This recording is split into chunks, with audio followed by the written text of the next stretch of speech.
بسم اللہ الرحمن الرحیم۔ السلام علیکم محترم ناظرین۔ حضور نبی کریم صلی اللہ علیہ وسلم کی عمر مبارک 12 برس ہوئی تو ابو طالب نے شام کی جانب تجارت کی غرض سے سفر کا ارادہ کیا۔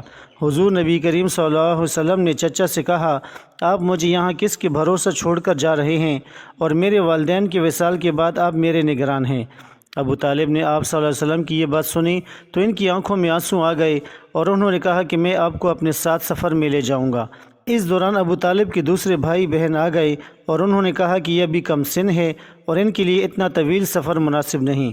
ابو طالب نے آپ کو ساتھ لے جانے کا ارادہ ملتوی کر دیا، مگر پھر جب آپ صلی اللہ علیہ وسلم کو تنہائی میں آنسو بہاتے دیکھا تو رونے کی وجہ دریافت کی۔ آپ خاموش رہے، جس پر ابو طالب نے سوچا کہ یہ مجھ سے جدائی کے غم کی وجہ سے رو رہے ہیں۔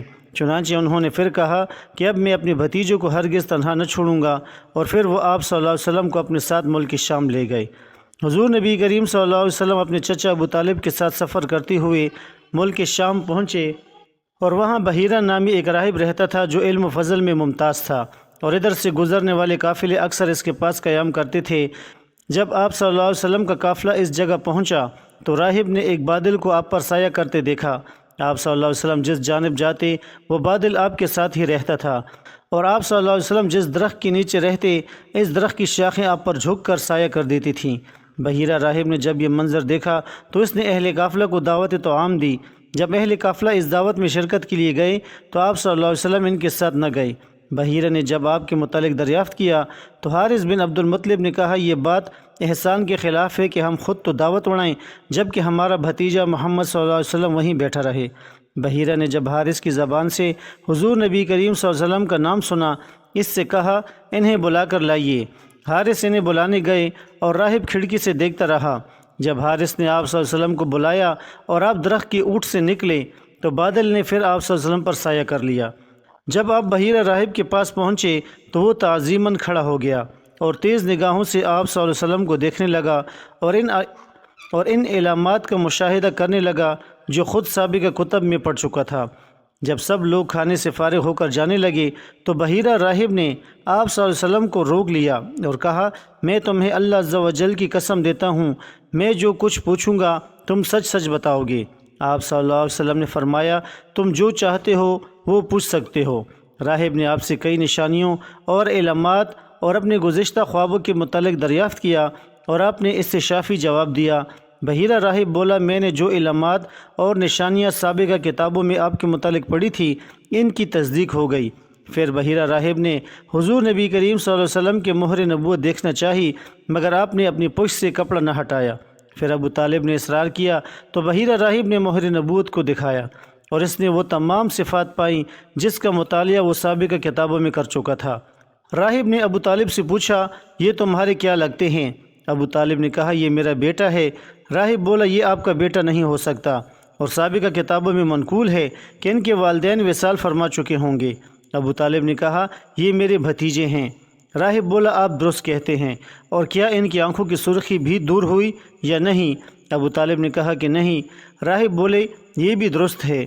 اور پھر بحیرہ راہب نے ابو طالب سے کہا، یہ اس امت کے پیغمبر ہیں اور آپ انہیں جلد واپس لے جائیں اور یہودیوں سے ان کی حفاظت کریں، کیونکہ جس بات کو میں جانتا ہوں اگر انہیں علم ہو گیا تو انہیں نقصان پہنچائیں گے۔ چنانچہ ابو طالب نے اپنا سامان تجارت وہیں اونے پونے داموں فروخت کیا اور حضور صلی اللہ علیہ وسلم کو لے کر مکہ مکرمہ واپس لوٹ آئے۔ حضرت جابر بن سمرہ رضی اللہ تعالیٰ عنہ سے مروی ہے، فرماتے ہیں حضور نبی کریم صلی اللہ علیہ وسلم بکریاں چرایا کرتے تھے، پھر آپ نے بکریاں چرانا چھوڑ دیا اور ام المومنین حضرت خدیجہ کی بہن کے پاس بطور اجرت اونٹ چرانے لگے۔ آپ اپنے ساتھیوں کے ہمراہ ان کا سامان تجارت مکہ سے لے جاتے تھے۔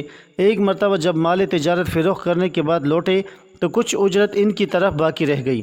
آپ صلی اللہ علیہ وسلم کے ساتھیوں نے کہا کہ آپ بھی ہمارے ساتھ تھے، ہم ان سے اپنی اجرت کا تقاضا کرتے ہیں۔ آپ صلی اللہ علیہ وسلم نے فرمایا کہ تم چلے جاؤ، مجھے ان سے حیا آتی ہے۔ جب وہ لوگ ام المومنین حضرت سیدہ خدیجہ رضی اللہ تعالیٰ عنہ کی بہن کے پاس پہنچے تو انہوں نے پوچھا کہ محمد صلی اللہ علیہ وسلم کدھر ہیں؟ انہوں نے کہا کہ انہیں حیا آتی ہے۔ وہ کہنے لگی، میں نے ایسی حیا کرنے والا کوئی نہیں دیکھا۔ ام المومنین حضرت خدیجہ کو معلوم ہوا تو انہوں نے آپ صلی اللہ علیہ وسلم کو بلا بھیجا۔ آپ ان کے پاس آئے اور جب انہوں نے رشتہ کی بات کی تو آپ صلی اللہ علیہ وسلم نے فرمایا، تمہارا باپ دولت مند ہے، وہ میرے ساتھ تمہاری شادی ہرگز نہیں کرے گا۔ ام المومنین حضرت ختیجہ نے کہا آپ ان سے اس وقت ملے جب وہ نشہ کی حالت میں ہوں۔ آپ صلی اللہ علیہ وسلم ان کے والد خویلد سے اس وقت ملے جب وہ نشہ کی حالت میں تھے۔ انہوں نے آپ صلی اللہ علیہ وسلم کی شادی ام المومنین حضرت سیدہ ختیجہ سے کر دی۔ جب صبح وہ لوگوں میں پہنچے تو لوگوں نے کہا تم نے اچھا کیا اپنی بیٹی کی شادی محمد صلی اللہ علیہ وسلم سے کر دی۔ اس نے حیرانگی سے کہا کیا میں نے ایسا کیا ہے؟ لوگوں نے کہا ہاں تم نے ایسا ہی کیا ہے۔ وہ گھر آیا اور اپنی بیٹی سے دریافت کیا۔ ام المومنین حضرت ختیجہ رضی اللہ تعالیٰ عنہ نے کہا ایسا ہی ہے۔ پھر انہوں نے اپنے باپ کو سمجھایا۔ ام المومنین حضرت سیدہ ختیجہ نے 2 اوقیہ سونا چاندی آپ صلی اللہ علیہ وسلم کے پاس بھیجا اور کہا کہ اس سے ایک جوڑا اور ایک بھیڑ اور کچھ ضروری سامان خرید لیں۔ حضور نبی کریم صلی اللہ علیہ وسلم نے ایسا ہی کیا۔ حضرت عبداللہ بن عباس رضی اللہ تعالیٰ عنہ سے مروی ہے، فرماتے ہیں کہ ام المومنین حضرت ختیجہ رضی اللہ تعالیٰ عنہ کے والد حضور نبی کریم صلی اللہ علیہ وسلم کے ساتھ آپ کا نکاح نہیں کرنا چاہتے تھے۔ ام المومنین حضرت ختیجہ نے کھانا پکایا اور اپنے باپ اور قریش کے چند لوگوں کو بلایا۔ سب لوگوں نے کھانا کھایا اور شراب پی، یہاں تک کہ ان کو نشہ ہو گیا۔ اس وقت ام المومنین حضرت ختیجہ نے اپنے باپ سے کہا کہ میری شادی محمد صلی اللہ علیہ وسلم کے ساتھ کر دیں۔ چنانچہ ان کی شادی حضور نبی کریم صلی اللہ علیہ وسلم سے کر دی گئی۔ آپ نے اپنے باپ کو نیا جوڑا پہنا دیا۔ اس وقت یہ رواج تھا۔ چنانچہ جب ان کے باپ کا نشہ اترا تو اس نے نیا جوڑا دیکھا تو دریافت کیا کہ میرا یہ حال کیسا ہے۔ ام المومنین حضرت ختیجہ رضی اللہ تعالیٰ عنہ نے کہا میری شادی محمد بن عبداللہ سے ہو گئی ہے۔ باپ نے کہا میں ایک یتیم سے تمہاری شادی کروں گا، اللہ کی قسم ایسا ہرگز نہیں ہوگا۔ حضرت ختیجہ رضی اللہ تعالیٰ عنہ نے اپنے باپ سے کہا کہ کیا آپ قریش کے سامنے یہ کہیں گے کہ میں نشہ میں تھا اور میں نے اپنی بیٹی کی شادی کر دی؟ ام المومنین حضرت سیدہ ختیجہ رضی اللہ تعالیٰ عنہ کے باپ نے جب یہ بات سنی تو راضی ہو گئے۔ حضرت عمار بن یاسر رضی اللہ تعالیٰ عنہ سے مروی ہے، فرماتے ہیں کہ میں اور حضور نبی کریم صلی اللہ علیہ وسلم ایک مرتبہ بازار جا رہے تھے کہ راستے میں مجھے ام المومنین حضرت سیدہ ختیجہ کی بہن نے آواز دی۔ میں ان کی جانب بڑھا اور حضور صلی اللہ علیہ وسلم وہیں رک گئے۔ میں ان کے پاس گیا تو انہوں نے مجھ سے کہا کیا تمہارے ساتھی میری بہن سے شادی کریں گے؟ میں نے حضور سے ذکر کیا تو آپ نے رضامندی کا اظہار کر دیا۔ پھر ہم اگلے دن ان کے گھر گئے تو ہم نے دیکھا انہوں نے گائے ذبح کر رکھی تھی اور ام المومنین حضرت سیدہ ختیجہ رضی اللہ تعالیٰ عنہ کو حالہ پہنا رکھا تھا۔ اس وقت ختیجہ رضی اللہ تعالیٰ عنہ نے نکاح کا پیغام دیتے وقت یہ الفاظ کہے تھے میں آپ صلی اللہ علیہ وسلم کے اچھے اخلاق اور ایمانداری اور سچائی کی بدولت انہیں پسند کرتی ہوں اور آپ صلی اللہ علیہ وسلم سے نکاح کرنا چاہتی ہوں۔ حضور صلی اللہ علیہ وسلم نے ام المومنین حضرت ختیجہ کی شادی کے پیغام کے متعلق اپنے چچا جناب ابو طالب اور خاندان کے دیگر معتبر لوگوں سے مشورہ کیا اور تمام خاندان والوں نے بلا جھجک اس رشتے کو قبول کر لیا۔